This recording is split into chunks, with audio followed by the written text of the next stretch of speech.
Вы знали, что в Шымкенте до сих пор сохранилось место, откуда когда-то начинался весь город? Вот она, цитадель Шымкента. Именно отсюда много веков назад начиналась жизнь города. Я оказалась здесь по приглашению «Визит Шымкент». Нас встретили очень тепло, с песнями, музыкой и угощениями.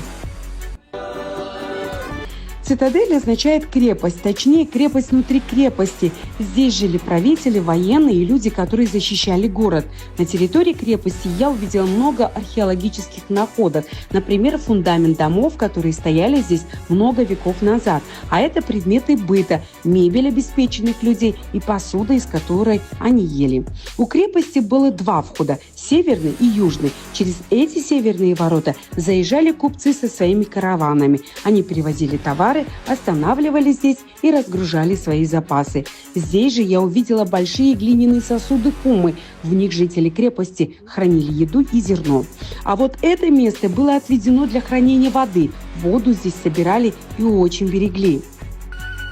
А это комната кузнецов. В те времена они считались одними из богатых людей.